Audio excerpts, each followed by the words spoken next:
आप लोग बहुत ही अच्छे होंगे, इसी आशा के साथ हम लोग इलेक्ट्रोस्टैटिक्स ब्रांच में आगे बढ़ रहे हैं। पिछले वीडियो में जहाँ तक हम लोग पहुँचे थे उससे आगे बढ़ रहे हैं।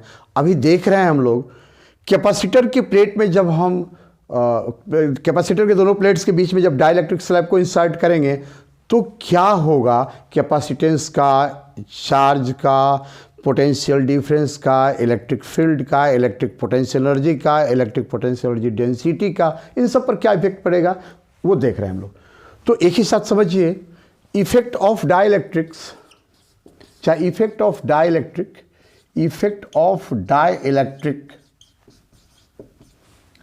ऑन कैपेसिटेंस, इसके अलावा क्या, पोटेंशियल डिफरेंस, इसके अलावा क्या, इलेक्ट्रिक चार्ज, इसके अलावा इलेक्ट्रिक फील्ड, उसके अलावा इलेक्ट्रिक पोटेंशियल एनर्जी,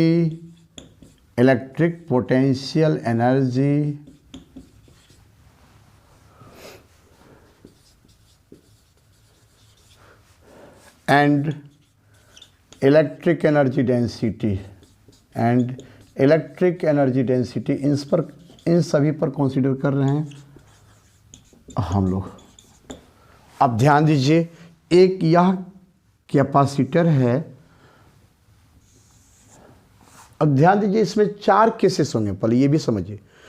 एक केस क्या होगा, जब स्लैब को इंसर्ट कर रहे हैं और ये कैपेसिटर सप्लाई से जुड़ा हुआ है, जैसे मान लीजिए बैटरी से ही जुड़ा हुआ है या सप्लाई का कोई भी सोर्स है उससे जुड़ा हुआ है ये कैपेसिटर, और स्लैब को हम इंसर्ट कर रहे हैं। यहाँ पर स्लैब को इसके अंदर डाल रहे हैं, ये सिचुएशन हो रहा है। यहाँ पर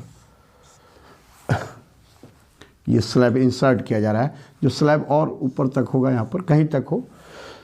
ये इसका डाइलेक्ट्रिक कांस्टेंट मान लेते हैं K है, इस पर चार्ज Q है, इस पर चार्ज -Q इंड्यूस हुआ है या फिर बैटरी के कारण आया है।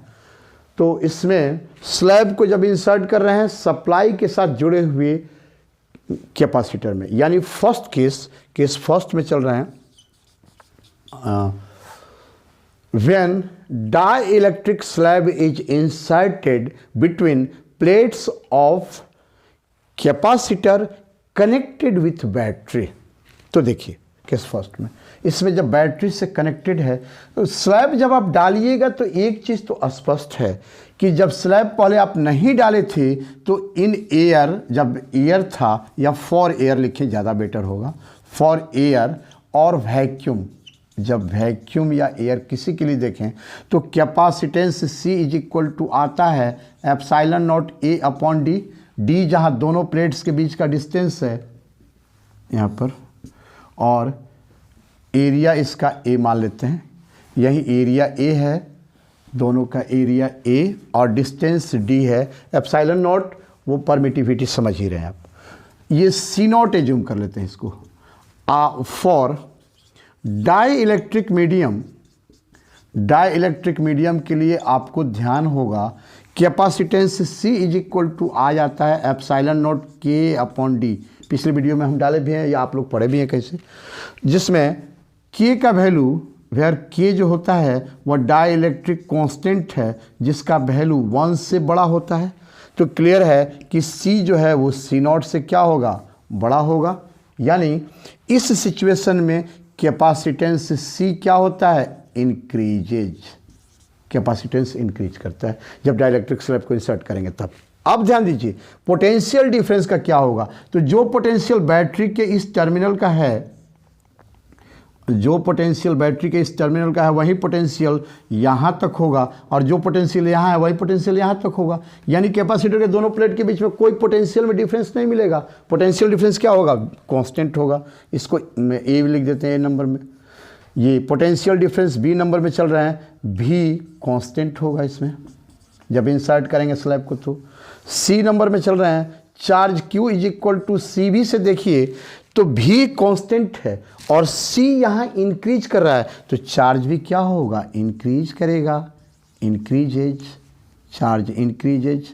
आप देखिए इलेक्ट्रिक फील्ड के लिए आप देखिएगा तो electric field E is equal to, electric field के लिए कई वे, लेकिन सबसे अच्छा देखिए, ध्यान दीजिए, जिसमें वैल्यू कांस्टेंट हो वही वैल्यू जरूर एक ठो रखिए ताकि आप आसानी से लिख सकें और देखने में गलती नहीं हो। तो electric field E is equal to potential difference delta V upon distance D होता है। तो पोटेंशियल डिफरेंस यहाँ V है अपॉन D है। तो पोटेंशियल डिफरेंस V जो है वो कांस्टेंट है, V कांस्टेंट है, और डिस्टेंस D दोनों प्लेट के बीच का क्या है, कांस्टेंट है। तो V और D कांस्टेंट होने के कारण इलेक्ट्रिक फील्ड भी क्या होगा, कांस्टेंट होगा। कंफ्यूज मत होइएगा इसमें, बिल्कुल क्लियर, वेरी क्लियर ये चीज़। अब देखिए आप आगे,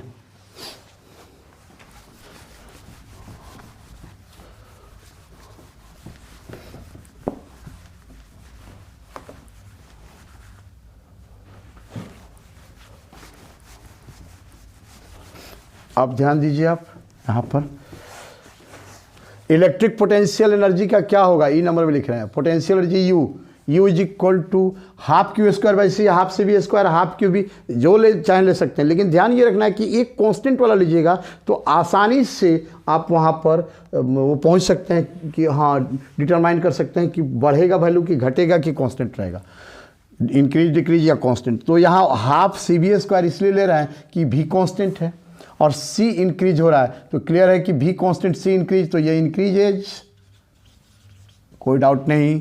फिर ऐप नंबर में चल रहे हैं, electric energy density UE is equal to U upon volume. तो वॉल्यूम भी कांस्टेंट है क्योंकि एरिया कांस्टेंट है, D कांस्टेंट है, कैपेसिटर के दोनों प्लेट के बीच का ना डिस्टेंस चेंज हो रहा है ना एरिया चेंज हो रहा है, तो वॉल्यूम कांस्टेंट है, U इंक्रीज हो रहा है। तो क्लियर है कि इलेक्ट्रिक एनर्जी डेंसिटी भी क्या होगा, इंक्रीजेज। हमको लगता है समझ गए हैं आप।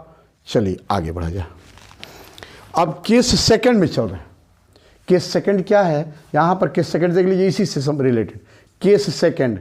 यहाँ पर जब डाइलेक्ट्रिक स्लैब को इंसर्ट नहीं कर रहे हैं बल्कि इमर्ज आउट कर रहे हैं इसमें, when dielectric slab emerges out from capacitor connected with battery, मतलब कैपेसिटर बैटरी से कनेक्टेड है तब।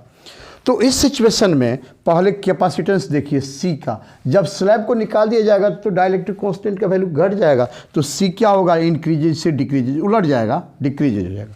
दूसरा भी कांस्टेंट है तो कांस्टेंट ही रहेगा क्योंकि ये तो इसके क्रॉस पोटेंशियल डिफरेंस बैटरी के क्रॉस जो होगा वहीं आएगा, तो भी कांस्टेंट है। Q is equal to CV से भी कांस्टेंट है, C डिक्रीज हो गया तो ये क्या होगा, इंक्रीजेज के जगह पर डिक्रीजेज। वैसे भी देखने में लग रहा है कि उल्टा हो जाएगा, उल्टा हो भी रहा है यहाँ पर। E is equal to delta V by delta T से D से, ये कांस्टेंट है तो कांस्टेंट ही रहेगा। U बराबर हाफ से भी स्क्वायर से भी कांस्टेंट है, C डिक्रीज हो रहा है तो डिक्रीजेज, जहाँ मतलब इंक्रीजेज है वो डिक्रीजेज, ये भी डिक्रीजेज, समझ ही रहे आप। हमको लगता है क्लियर। तीसरा सिचुएशन चल रहा है केस थर्ड में, यहाँ पर अब केस थर्ड में चल रहे हैं। जब हम ये बैटरी से अब अलग कर दिए हैं चार्ज कैपेसिटर, केस थर्ड क्या है, केस थर्ड में चल रहे हैं when a dielectric slab is inserted between plates of a charged capacitor not connected with supply, supply से कनेक्टेड नहीं है लेकिन चार्ज है तब के केस में, यानी इंसर्ट कर रहे हैं यहाँ पर स्लैब को इंसर्ट कर रहे हैं। तो देखिए क्या होगा, यहाँ पर इंसर्ट कर रहे हैं तो इस सिचुएशन में सबसे पहले कैपेसिटेंस देखिए यहाँ पर। तो जब इंसर्ट कीजिएगा तो कैपेसिटेंस क्या होगा, इंक्रीज होगा, इसमें सोचना ही नहीं है। ये बैटरी से जुड़ा हुआ है तब भी, बैटरी से नहीं जुड़ा हुआ है तब भी, जब के का वैल्यू इंक्रीज हो रहा है। पहले डाइलेक्ट्रिक कांस्टेंट की पहले के केस में 1 था, अभी के यहाँ 1 से बढ़ रहा है तो इंक्रीज होगा ही। अब वैक्यूम जब था तो 1 था के का वैल्यू या एयर के लिए, तो ये C जो है इंक्रीज होगा। अब भी के लिए देखिए यहाँ पर, जब इस पर चार्ज आपने दिया है और सप्लाई से इसको डिस्कनेक्ट कर दिए हैं तो अब तो चार्ज ना कहीं से आएगा इसमें और ना चार्ज इसमें से कहीं जाएगा। तो जब हम स्लैब को इंसर्ट करेंगे तो उस सिचुएशन में चार्ज पर तो कोई इफेक्ट नहीं पड़ेगा, लेकिन जब चार्ज नहीं चेंज होगा तो पोटेंशियल डिफरेंस चेंज होगा। तो पहले सबसे पहले चार्ज देख लें यहाँ पर, तो चार्ज जो है वो क्या होगा, यहाँ पर कांस्टेंट होगा चार्ज। इसको Q इक्वल टू CV लिखने की ज़रूरत ही नहीं है, चार्ज कांस्टेंट है, Q जो है वो कांस्टेंट है। अब भी के लिए देखिए आप पोटेंशियल डिफरेंस, तो V is equal to Q upon C होगा, Q is equal to C B से V is equal to Q upon C होगा। तो जब चार्ज या Q कांस्टेंट है और C इंक्रीज कर रहा है तो V क्या होगा, डिक्रीज करेगा, डिक्रीजेज। आप देखिए ये इलेक्ट्रिक फील्ड के लिए electric field V upon D होता है, पोटेंशियल डिफरेंस बाय डी। तो D तो कांस्टेंट है लेकिन पोटेंशियल डिफरेंस क्या हो गया, डिक्रीज कर गया, और D दोनों की प्लेट के बीच का डिस्टेंस कांस्टेंट है तो ये भी तो डिक्रीज ही करेगा ना, ये तो क्या हो जाएगा, डिक्रीजेज। चलिए ठीक है। अब पोटेंशियल एनर्जी के लिए देखिए आप, C यहाँ पर इंक्रीज हो रहा है और इससे नहीं देखेंगे, और V जो है वो यहाँ पर भी देख ही रहे हैं आप, V डिक्रीज हो रहा है, तो कंफर्म नहीं हो पाएंगे कि ये क्या हो रहा है, इंक्रीज या डिक्रीज, मतलब उसमें ज़्यादा स्टेप्स लगेंगे। तो उससे बेटर है कि आप U is equal to half Q square upon C ले लीजिए, एक कांस्टेंट वाला कोई ले लीजिए इसमें। तो Q तो कांस्टेंट है ना, इसमें चार्ज Q क्या है यहाँ पर, कांस्टेंट है, और C इंक्रीज हो रहा है, तो जब C इंक्रीज हो रहा है वो Q कांस्टेंट है तो ये डिक्रीज होगा पूरा वैल्यू, तो डिक्रीज, ठीक है ये। अब एनर्जी डेंसिटी की बात करेंगे तो जब एनर्जी डिक्रीज होगा तो एनर्जी डेंसिटी भी डिक्रीज होगा क्योंकि वॉल्यूम कांस्टेंट है, कोई डाउट नहीं। अब केस 4 में चल रहे हैं हम लोग, केस 4 में देखिए आप, जब स्लैब को हम इमर्ज आउट कर रहे हैं, इसे बाहर निकाल रहे हैं कैपेसिटर के प्लेट से, और कैपेसिटर जो है वो सप्लाई से जुड़ा हुआ नहीं है।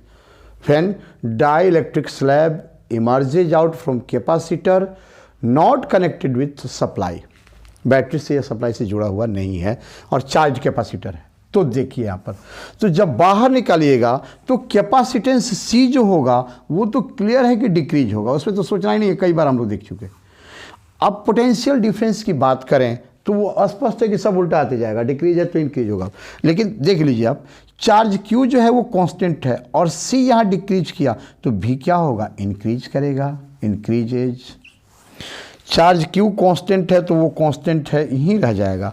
E बराबर V बाई डी, तो V यहाँ पर जो है इंक्रीज कर रहा है, D कांस्टेंट है तो ये डिक्रीजेज नहीं हो कि क्या हो जाएगा, इंक्रीजेज। वैसे भी समझ रहे हैं कि अब उल्टा आ जाएगा।